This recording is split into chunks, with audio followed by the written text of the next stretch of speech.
Good evening, everybody.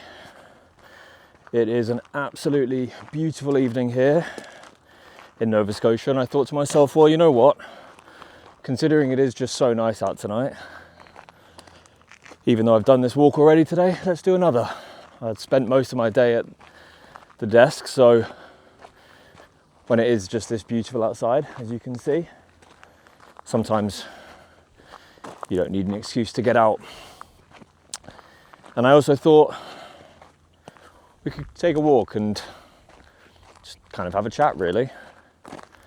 I often do my best thinking when I'm walking, and sometimes I do struggle when I set a camera up in front of my chair and sit down and try and talk. I end up just kind of blocking myself, getting frustrated at maybe my lack of verbal creativity at that time. So considering that my thoughts seem to be the clearest when I'm walking, let's see about talking at the same time. So we'll go for as long as I have battery, which should hopefully be about the whole walk. And if not, then we'll do our best. I was thinking on the way up here before I got to this specific part of the road about just how grateful I am for this road. And I know that sounds kind of silly. What do you mean to be grateful for a road? Well, this road is a private road up to a private residence, and the owners of the residence who own this road are very happy for us to walk the start of it up until their gate and then turn around. And it's about 4 kilometers from the start to the top, back to the start. And that's perfect. It's dirt, so I mean, it's not challenging terrain by any means, but it's loose gravel, which just kind of lends to a slightly more dynamic walking experience. And it's right around the corner from my front door. So the ability to walk out of my door, walk down the main street to this dirt road, and then begin essentially a private walk, it's a real luxury. Because to be honest, walking is one of those things I do like to do in private. If I am going to be going on a bit of a walk, it's nice to do so away from people, away from cars, just be in the beautiful quietness of nature, where really the only thing you hear are the birds and the wind in the trees, and then obviously your own footsteps. Now, this road also is important to me for another reason, because, well, it's offered me a variety of different types of therapy over the years. I think walking itself is one of the healthiest and most just generally life-engaging things you can do. If you don't walk often and you don't make time to walk, I really encourage you to do so, because I've had some of my greatest ideas on this road. I've had some of my most internally reconciling experiences while walking this road. And also this road has genuinely offered me an ability to stay healthy and fit, but also recover physically. About a year and a half ago, I got home from living abroad.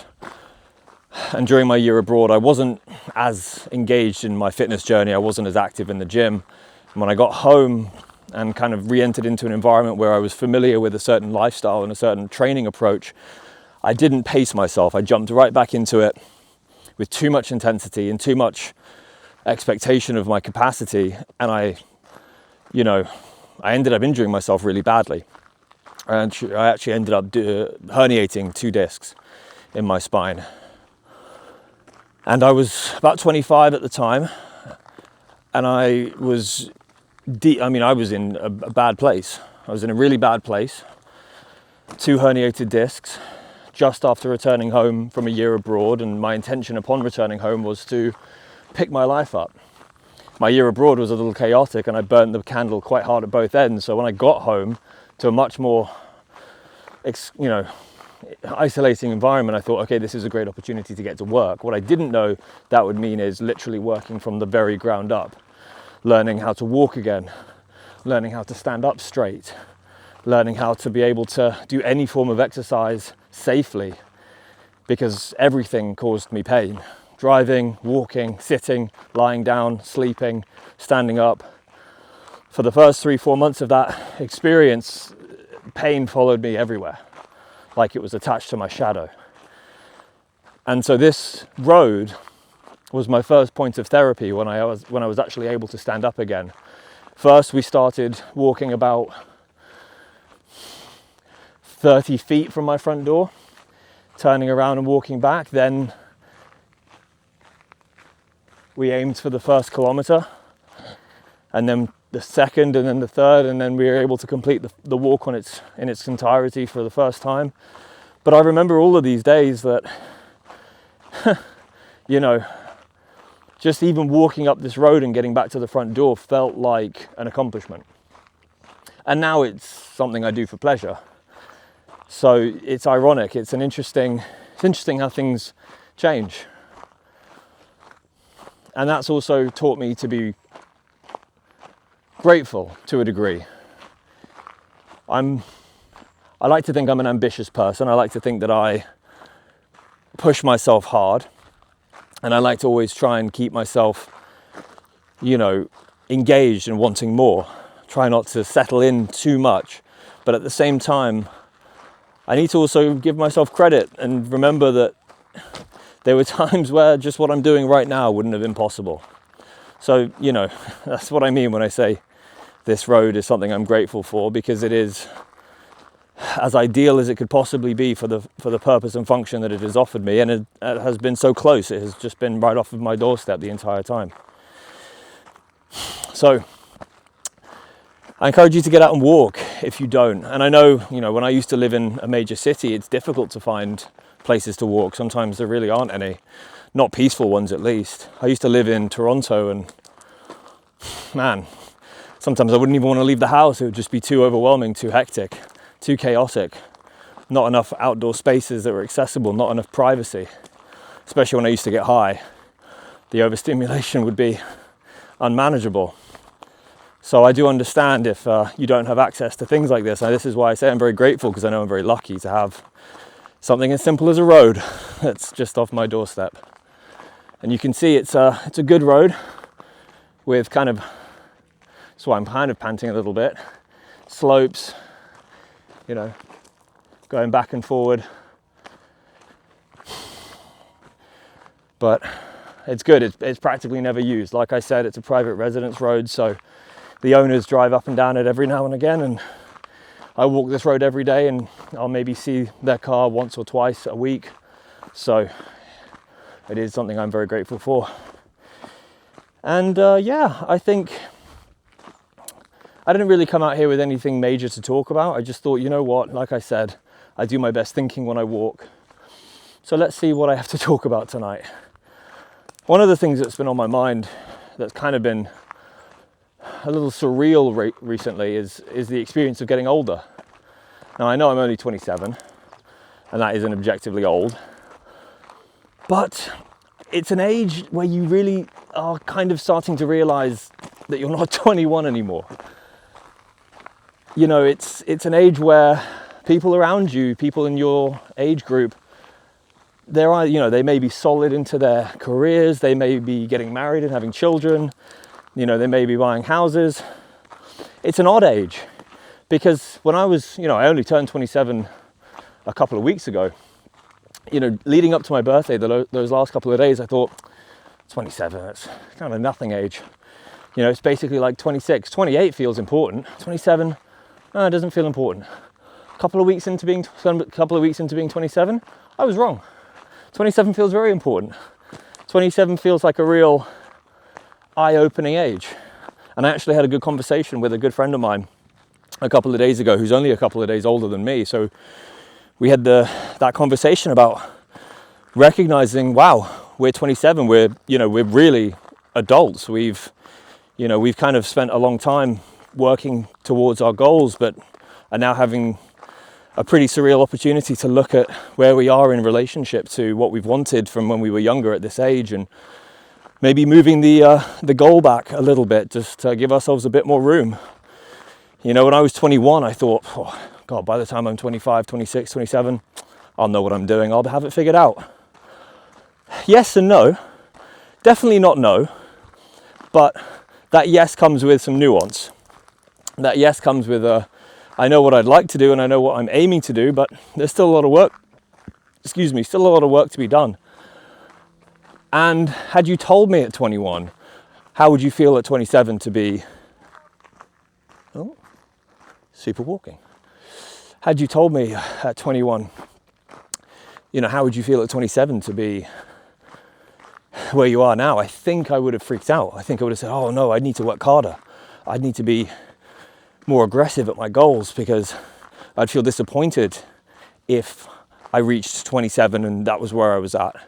And the irony is, considering where I am and having the ability to reflect on where I am now, I'm not disappointed at all. I'm not disappointed at all. My 21-year-old brain had this idea of what he wanted for his life. And he would have thought that what I'm doing now at 27 would be crazy and all the wrong decisions. But 27-year-old me, yeah, there's a wasp, horsefly on my camera. 27-year-old me has a very different perspective of what he wants and is actually quite content with a lot of the things that didn't happen in the goals of my 21-year-old self. And that's interesting. I think that's one of the things I've learned about growing up, is you aren't quite sure what you'll want when you get to the age you think you'll want something at. And that's actually quite a freeing thing, because at 35, what I may want at 35 at this age may be very different to what I want and have at 35, and actually I'm kind of okay with that. So, I just think it's important to pursue what you feel passionate about right now. At least that's just my personal experience. I mean, I've taken a slightly unconventional path. I didn't go and get a degree, and I don't have a ton of formal job experience after about the age of 19. I've been attempting the self-employed route from about the age of, like I said, 19, 20, and it's certainly not gone well, or at least not by the traditional metrics of what you would expect a self-employed lifestyle to look like. But also, I spent the last couple of days watching back over video journal entries that I'd made for the last 8 years, and I give myself a lot of grace, because there were some tremendous obstacles in my way. Absolutely unbelievable levels of obstacle. So I'm incredibly proud of myself at this age. I don't think, again, going back to the idea of what I would have thought of myself at 21 at this age now, would I have thought I'd be proud of myself now? No, I would have probably thought, what the hell is he doing? But 21-year-old me was quite naive. 27-year-old me understands that things are more complicated, and that there's hardships that you maybe can't account for or can't forecast that you'll be put through. And that's okay. One of the ones that I didn't expect at 21 years old, even though I was competent, I was cognizant of, the potential of it, I didn't have the expectation it would actually go wrong, was I lost my mum to suicide at 22. And, she spent 5 years, essentially, before her passing in a very bad way, in a lot of pain and sadness. And I was there for the whole thing. So that influenced my life's growth at that time massively. And since she's passed, it's taken me about 4 years of experience and personal exploration to understand what it is I actually want. And at this point now, finally, it seemed to kind of started to fall into place. So there's a huge thing to consider there, where, again, you can't necessarily forecast your direction, because there are things that are out of your control. Influences that you can't necessarily predict that will change your points of view and perspectives quite massively. And what's funny is at 21 I had these objectives, I had these goals to make tons of money and have a lot of material wealth. And I haven't necessarily, those are still objectives of mine, but for different reasons now. Before it was wanting money to, mask and escape from my pain and my dissatisfaction with myself. I thought if I had money, if I had wealth that I could show off, people would look at me and be impressed. And that's funny, because I don't find that impressive at all now, because there are many ways to make money that I don't agree with. So showing off material wealth, especially if you have no taste, I think is something I would, well, not judge per se, but it certainly wouldn't get me motivated the way it would have done when I was 21. My goals for material wealth now are more access to the freedoms I love, to travel, to spend time with loved ones, to engage in activities that you need to have money for time and for access. And sure, don't get me wrong, I love cars, bikes and watches, but not so much so that I have this sort of almost addictive craving for them as a medication for my unhappiness, or at least the idea of them as a medication for my unhappiness. Happy now for me is this. This is, one of my favorite things to do in the world is to walk up this road, and it's free. I get to do it every day. I get to do it absolutely every day. Some days it's cloudy and raining. Some days it's like this. Just honestly beautiful. The flies are annoying though, I won't lie.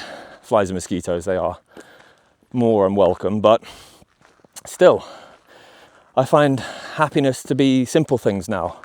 Like I said, there were days I couldn't even stand up. Days where my lower back was in so much pain that I would have to take about 10 minutes to get out of bed. I'd have to roll myself over in an incredibly slow and careful manner just so I didn't set my back off. And now I can deadlift 200 and squat 150. Okay, thank you, fly. That's not something we want you to be doing.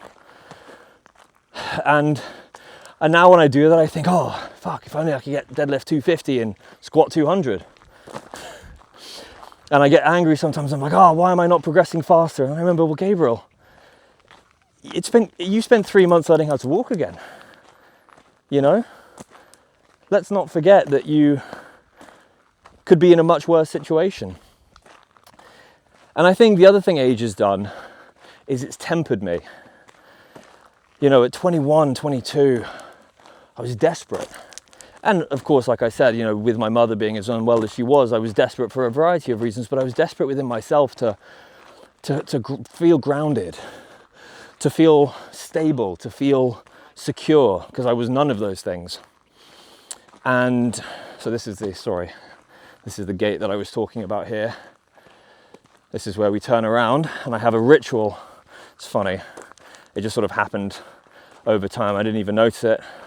I have a ritual where I come and I stop here and I just tap the gate. And sometimes I'm up here and I say a prayer. I'm not religious, but I don't think prayer needs to be particularly religious.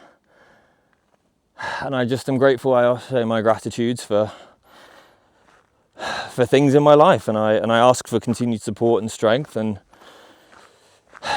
you know, share my worries and concerns at times, but most typically just thank the universe, God, for the continued support I am receiving. But where was I going? I was saying, oh God, I've lost my train of thought. Something along the lines of what I thought, security, yes. So I was watching back these old videos of myself, and it's a genuine joy. Well, joy is maybe not the right word. It's a genuine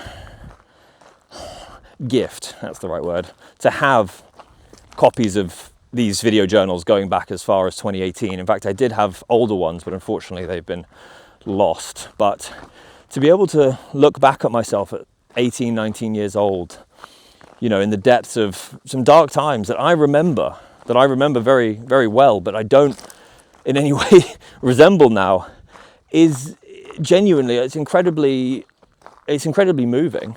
Oh, there are people. So it's incredibly moving and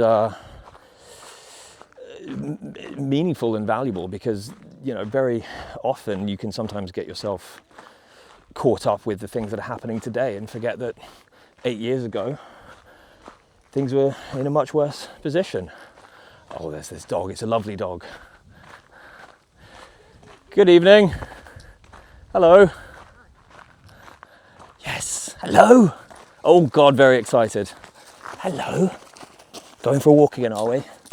Yes. Yes, lovely. That's camera, is it? Yeah, just doing a bit of a video journal. Okay. Enjoy your evening. I like your dragonfly, by the way. Very cool. I'm glad. Oh, does it keep the bugs away? Yeah. Oh, is that what it's for? I'm gonna get one of those. Thank you. That's funny. She had a wire dragonfly attached to her hat, and that was for keeping the bugs away. And that's actually not such a bad idea. Anyway, where was I? Yeah, it's funny. Typically, I'm a little shy about videoing in front of people, but I've seen that family before and their dog, and thought, you know what?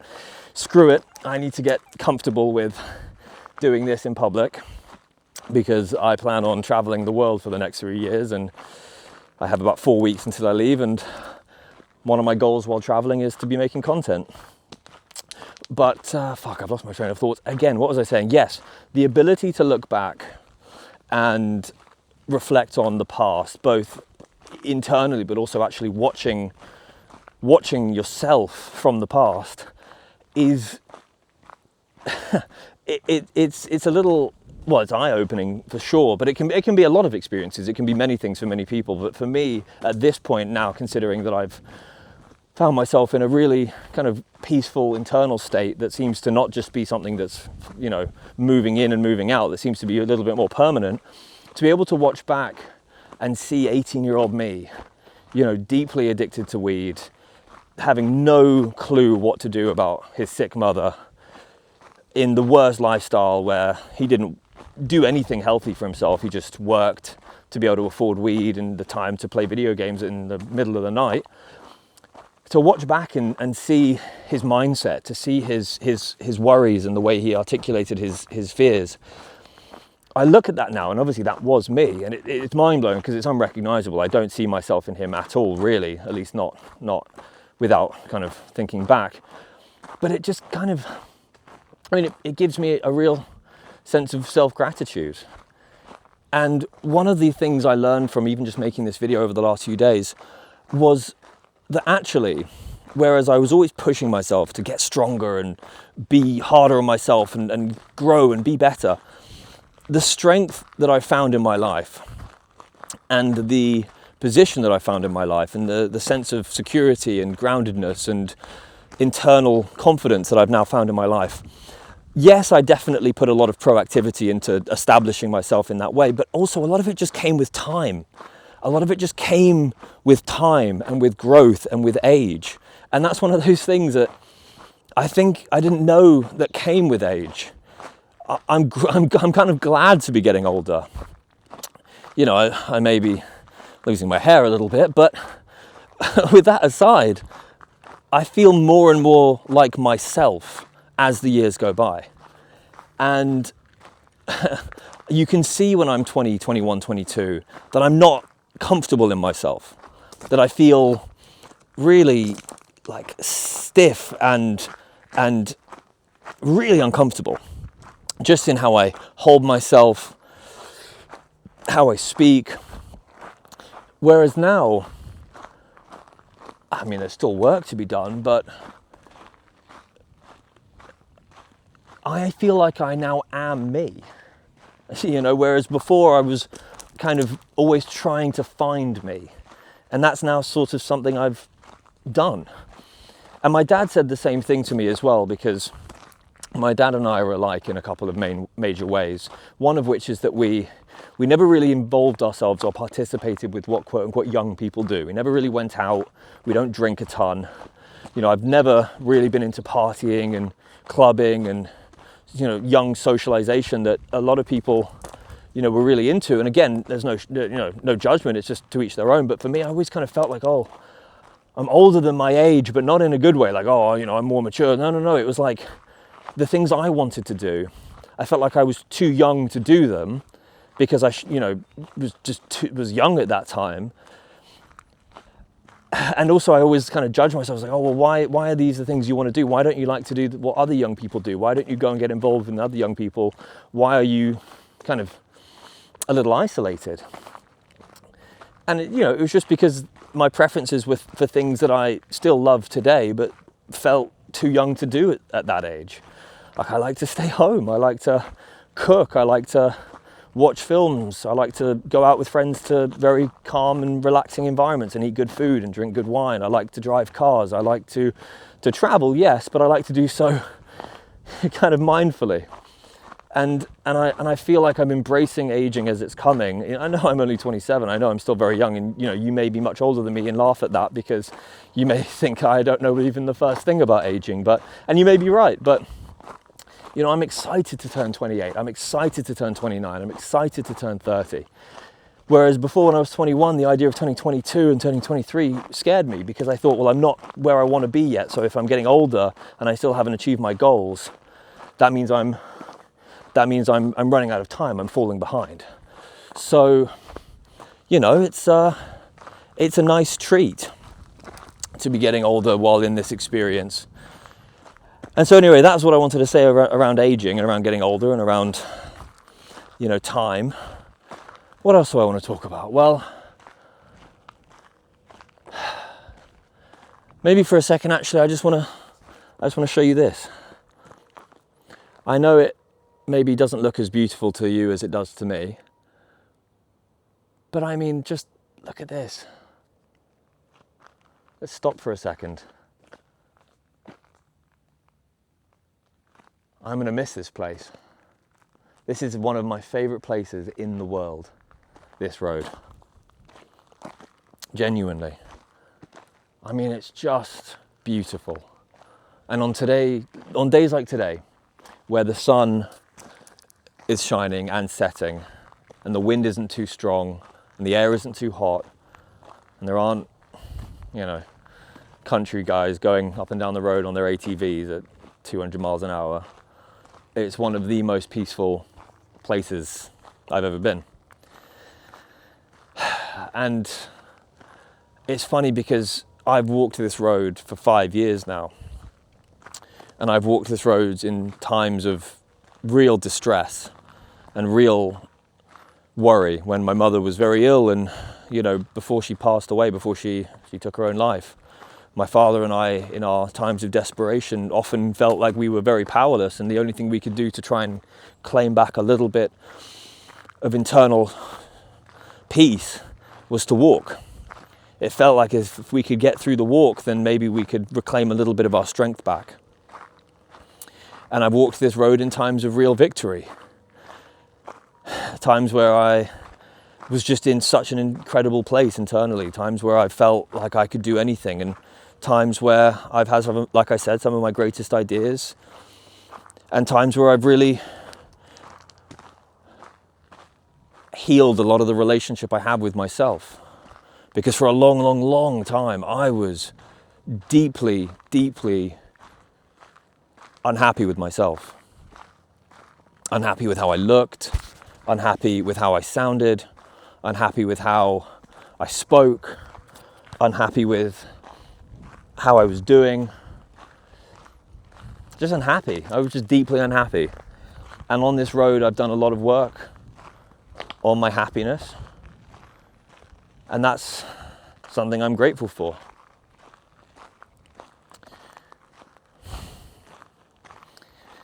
So if you don't get out and walk, like I said before, I really encourage you to do so if you can. And if you can't even do something as, if you can't walk, because I know this is the thing as well, I try to remember to be grateful because I know some of you may not actually be able to walk. But if there's anything that you can do for yourself where you take yourself into an environment and give yourself some time. Right, one of the things I love to do when I come out here is leave my phone at home, leave my headphones at home. I just walk typically in silence.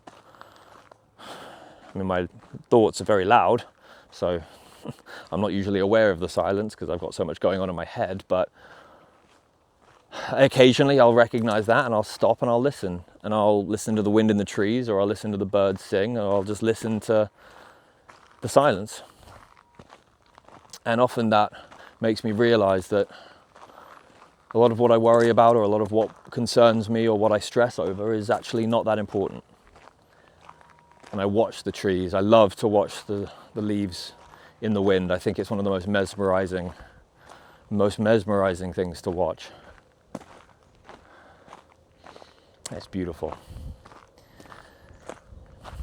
And so, it's interesting to have learned that places can mean different things at different times. This road has meant a lot to me through different phases of my life. I apologize if there's some wind noise. And I won't be able to walk it for much longer because in about 4 weeks' time I'm leaving home to go travel the world, which is something else I'm incredibly grateful to be able to do and excited to have the opportunity to do. Nervous, of course, because I think any person who, even if they love to travel like I do, recognizes that it's a very different lifestyle to what you have when you're at home. At home I have the stability, I have the consistency, I have the reliability. On the road, you don't necessarily have those things, or at least if you do, it's because you go out and you make them, you find them. But you also have spontaneity, creativity, uncertainty, and opportunity. I know the lighting, it's a little inconsistent. I know it's a little inconsistent, the lighting here, and the wind is picking up a little bit, so I apologize if it's being a little bit unpleasant to listen to, trying to maybe find a slightly less windy part, but I don't think that's quite possible. And I'm in an interesting position where every time before a major trip that I go on, and I've done a few, I went first back to Toronto. So in 2022, in 2023, after my mother died.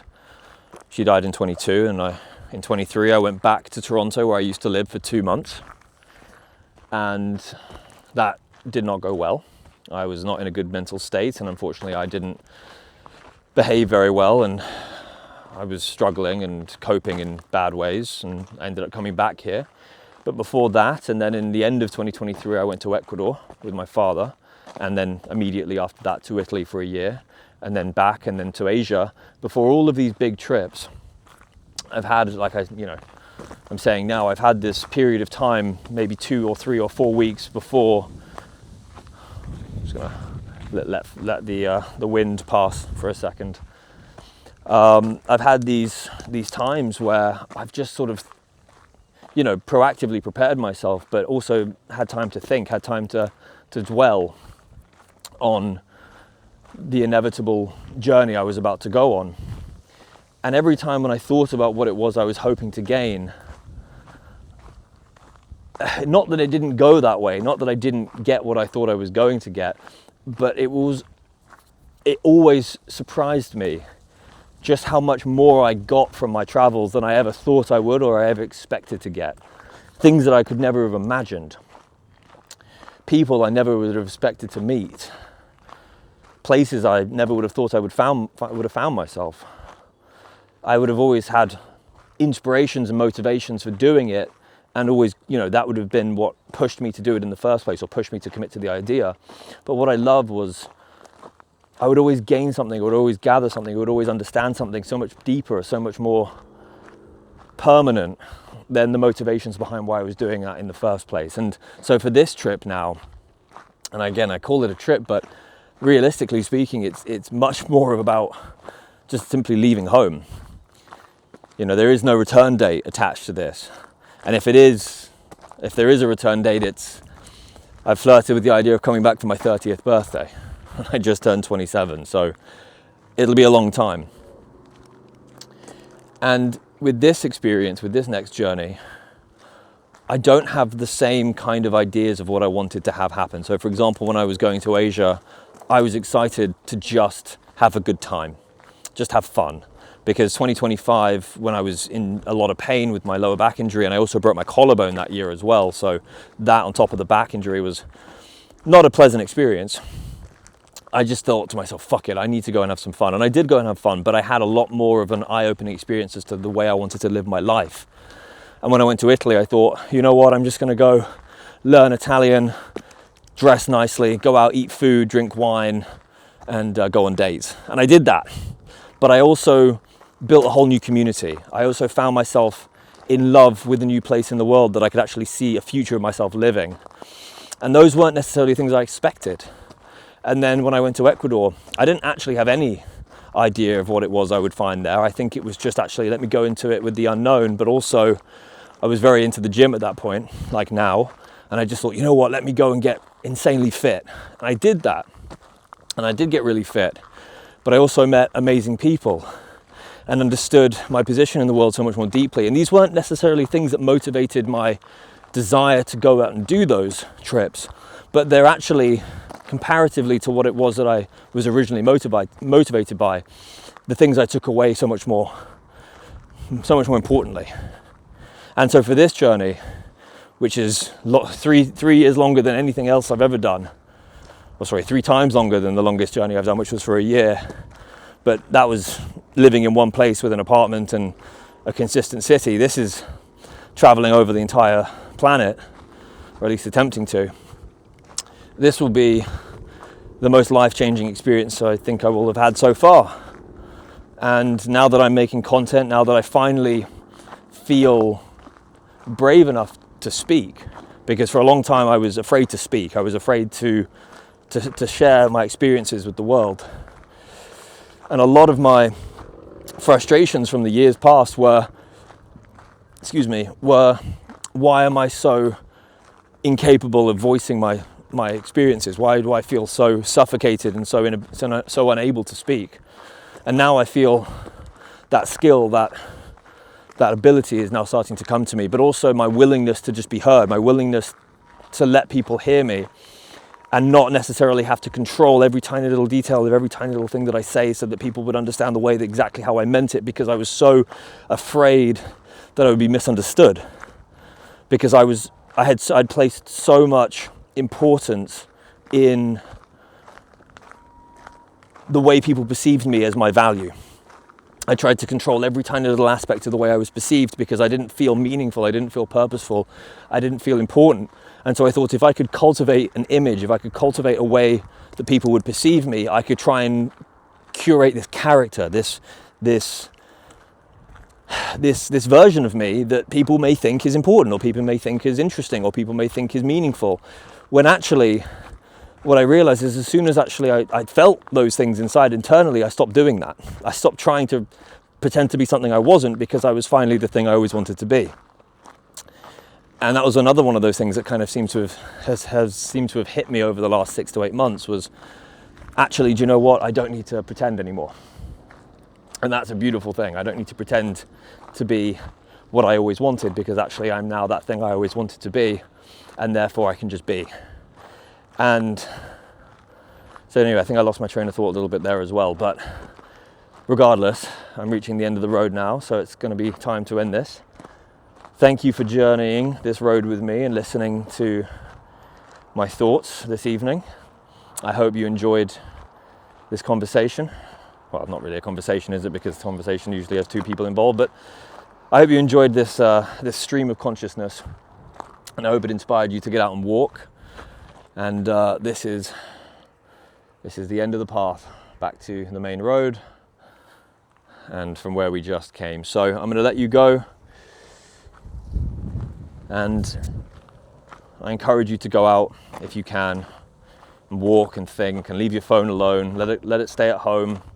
Be with your thoughts, reflect, and give yourself some real grace. If you are struggling with where you're at right now in your life, I encourage you to really just be gentle with yourself and be patient with yourself, because it's taken me 8 years, 9 years, 10 years to reach this place where I finally am starting to become everything I always wanted to be. It took a lot of effort, took a lot of time, took a lot of challenge, but it's worth the effort, it's worth the time, it's worth the challenge, and also it's worth the patience.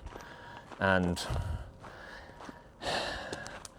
it's worth it, because life can be truly magical and beautiful, like tonight. But that's it from me. I'll see you next time.